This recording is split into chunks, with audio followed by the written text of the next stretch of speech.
Your Land Rover is one of the most capable vehicles ever built, and right now there are settings quietly working against the very engine that capability depends on. These are not the obvious mistakes. They are factory defaults and convenient features tuned to pass an emissions test and survive the warranty period, not to protect your engine long after it. We are going through all 12, starting with the one that can destroy an engine in a single drive. Setting number 12, ignoring the temperature gauge and the warning lights. We start here because this is the one that ends engines, not slowly, but in a single afternoon. A Land Rover is built to run within a precise thermal window, and with a heavy engine wrapped in a fully paneled underbody that traps heat, it climbs out of that window faster than owners expect, especially when towing or crawling off-road. A slow coolant leak, a tired water pump, or a struggling cooling fan lets the temperature creep up. And here's the fatal thought, that it is just a blip you will check at home. In a Land Rover, that decision can cost you the whole engine. Aluminum cylinder heads warp under sustained heat, head gaskets let go, and the bores can score. So what should have been a $40 hose becomes a rebuild worth many thousands. Worse, on these tightly packed engines, the heat keeps soaking in, even after you switch off, so the damage can climb while the car sits. The rule is simple and non-negotiable. The moment the gauge climbs above normal or a warning appears, pull over, shut the engine down, wait 15 to 30 minutes before you even lift the bonnet, and have the whole cooling system inspected rather than just topping up the coolant. One ignored warning is all it takes. With the worst case covered, let us look at the habit that quietly does its damage on the daily school run. Setting number 11, using your Land Rover almost entirely for short trips. This one feels completely harmless because you are driving gently and never near the red line, but short trips as your main usage pattern stack up damage across several systems at once. On the diesel engines especially, every cold start dumps extra fuel into the cylinders to keep things running smoothly, and some of that fuel washes past the rings and down into the oil. On a proper long run, it evaporates back off and disappears, but on a 5-minute hop to the shops, the engine never gets hot enough, so the fuel stays behind, thins the oil, and strips away the protection it is supposed to provide. That thinned, diluted oil is exactly what wears timing chains, bearings, and the turbocharger. Short trips also never let the battery recover from the heavy current that starting demands, which on a car full of power-hungry electronics breeds its own baffling faults, and they never let the diesel particulate filter do its job, which is the very thing we turn to now. The fix costs nothing. Give the car at least one good run a week, 20 to 30 minutes at a sustained speed, to burn off the contamination, recharge the battery, and bring everything up to temperature. A Land Rover was never designed to live as a short hop runabout, and treating it like one quietly ages every major system in it. Setting number 10, letting the diesel particulate filter clog because regeneration never completes. Every modern Land Rover diesel carries a filter that traps soot and then burns it off once the exhaust gets hot enough, a self-cleaning process called regeneration. The catch is that it only happens on a longer, warmer run. Live on short, low-speed journeys, and the exhaust never reaches the temperature it needs, so the soot simply accumulates, the filter restricts, and the car throws a particulate filter warning before dropping into limp mode with barely any power. The stored fault codes describe it plainly: soot accumulation above the safe limit and conditions never being right for regeneration. Two habits make it far worse: switching the engine off in the middle of an active regeneration and ignoring that amber filter light when it first appears. When you see it, take the car for a sustained higher speed drive on at least half a tank of fuel and let the regeneration finish, rather than killing the engine mid-cycle and trapping the soot. Leave it too long and you are paying a garage to force a clean, or replacing a filter that runs well over $2,000. A failed regeneration also pushes more fuel into your oil, which is exactly why the gearbox myth that follows is so costly. Setting number 9, trusting the lifetime transmission fluid. The dealer may tell you the ZF Automatic is sealed for life and never needs a fluid change, so it is worth understanding what lifetime really means. It means the life of the fluid under perfect laboratory conditions, not the life of your gearbox, and certainly not the life of the car. In the real world, that fluid degrades under heat, fills with fine clutch debris, and stops protecting the most expensive part inside, the mechatronic unit that controls every shift. The fluid and filter want changing roughly every 50,000 miles, and sooner if you tow or go off-road, which are the very things this car is built to do. A proper service is around $500 to $900, while a neglected gearbox climbs into the thousands and announces itself as jerky, hesitant shifts and a warning light, usually long after the damage is done. Treat the fluid as essential maintenance, not a lifetime freebie the brochure promised.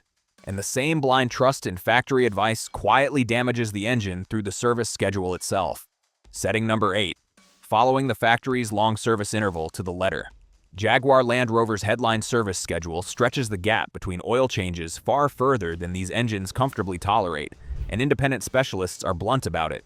Those intervals are calibrated for ideal conditions almost no real owner ever meets, while real driving means cold starts, short trips, towing, dust, and traffic. Stretch the oil that far in the real world and it degrades, dilutes with fuel on the diesels, and lets sludge build in the narrow passages that feed the timing chain tensioners. And a starved tensioner is precisely how a stretched chain and a 5-figure engine bill begin. The answer is to have it. Change the oil every 8 to 10,000 miles, regardless of what the handbook says. Fit a fresh filter every time and use the correct specification. It is the cheapest insurance you will ever buy for this engine, and it heads off the most expensive failures on this entire list. Speaking of oil, the setting just below this is about what you actually pour in. Setting number 7. Using the wrong engine oil. It is tempting to assume any good synthetic will do the job, and it absolutely will not. A Land Rover engine is built around one specific oil approval, with an exact viscosity and additive package matched to its internal tolerances, its turbocharger, and on the diesels, its particulate filter, which needs a special low-ash formulation to avoid clogging faster. Pour in a generic oil that shears thin at high temperature, and the protective film between metal surfaces breaks down at exactly the moment the engine is working hardest, accelerating wear on the bearings, the turboshaft, and the timing chain. The danger is that the wrong oil looks and feels identical going in, then quietly does its harm over thousands of miles. The rule is simple. Insist on oil that carries the correct Land Rover approval for your specific engine, and never let a workshop use a one-size-fits-all barrel without confirming the specification on the bottle. It is one of the cheapest things to get right and one of the most expensive to get wrong. If you enjoy this video, give us a thumbs up and subscribe to our channel. The setting below it does its damage in the first 60 seconds of every drive. Setting number 6. Driving hard before the engine is warm. Every cold morning you start the car and pull straight onto the road. You are running it through the single highest wear phase it ever experiences. Cold oil is thick and flows slowly, so for the first minute the bearings, the cylinder walls, and the turbocharger shaft are all turning on a thinner film of oil than they actually need. Boot the throttle then, or let the gearbox snatch into an aggressive downshift, and you are dragging metal across metal before the oil has caught up, and multiplied across every morning for years that cumulative damage is real. The gearbox has its own cold behavior too, deliberately softening its shifts until the fluid warms, and forcing it before then grinds the very internals you are trying to protect. The routine costs nothing and takes no extra time. Pull away gently, keep the revolutions modest, and leave hard acceleration and sport settings alone until the engine is genuinely up to temperature, watching the oil rather than just the coolant. Warming it properly leads us straight into the mode far too many owners simply leave switched on all the time. Setting number 5. Leaving it in dynamic or sport as your everyday mode. Dynamic mode is genuinely brilliant on the right road, but as a permanent default, especially around town, it quietly works the drivetrain harder than it ever needs to. It holds gears longer and at higher revolutions, sharpens the throttle to a hair trigger, and tells the gearbox to shift later and more aggressively. On an open road, that is exactly the point, and the car thrives on it. In stop-and-go traffic, it means the transmission is managing harder, hotter clutch engagements at low speed all day long, building heat in the very fluid we discussed earlier and shortening its working life. For ordinary daily driving, comfort or the standard setting is all you need. The engine sits in a calmer part of its range, and the gearbox runs cooler and lasts longer for it. Save dynamic for the roads that truly deserve it. And if you want the sharper throttle without the gearbox penalty, set up an individual mode that keeps the engine sporty but the transmission relaxed. The setting below it punishes the gearbox even harder, and ironically, it is the job this car is most famous for. Setting number 4. Towing without managing the gearbox heat. This is where Land Rover earns its reputation, and also where owners quietly cook gearboxes. Towing a heavy load up a long grade forces the transmission to work hard at low speed, where there is very little airflow and slow fluid circulation to carry the heat away, and that closed-in underbody traps even more of it. Lug it in too high a gear, leave it in the wrong drive mode, and assume a luxury truck simply cannot overheat, and the fluid temperature climbs until the car warns you or drops into limp mode in the middle of your journey. The fixes are real and simple. Use a lower gear or a sports setting on long climbs to keep the fluid circulating, keep an eye on your temperatures, and if you tow regularly, fit an additional gearbox oil cooler. The gearbox can tow brilliantly. It simply cannot tow hot and neglected at the same time. From working the engine far too hard, we swing to the opposite mistake, working it almost not at all. Setting number 3, letting it idle for long stretches to warm up. Plenty of owners still believe in idling a cold engine for several minutes before setting off, and on a modern Land Rover diesel that does more harm than good. At idle, the engine barely loads, the cylinders run cool and rich, soot builds instead of burning away, and on a diesel that unburnt fuel washes down into the oil just as it does on short trips. Long idling also produces the kind of low-temperature exhaust that never triggers a proper filter regeneration, so you are quietly feeding the clogging problem from earlier as well. The engine actually warms far faster and far more cleanly under a gentle load, which simply means driving it. Start it, give it 15 or 20 seconds for the oil to circulate, then pull away gently and let it come up to temperature on the move. Leave the long warm-up idle in the past where it belongs, along with the carburetors that used to need it. The setting below it is one of the most quietly damaging defaults of all, and it hides inside the Eco button. Setting number 2, trusting Eco mode to look after the engine. Eco mode feels like the responsible choice, but it is tuned for a fuel economy figure on a test, not for the long-term health of your engine. It softens the throttle and upshifts as early as it possibly can, which on a turbo diesel can leave the engine lugging at low revolutions under load, working hard in a rev range it would honestly rather avoid, and it leans hard on the auto-stop start system to shave every last fraction of fuel. None of that is doing your engine any favors in normal day-to-day driving, and a turbo diesel held at low revolutions under load runs hotter and sootier exactly where you least want it.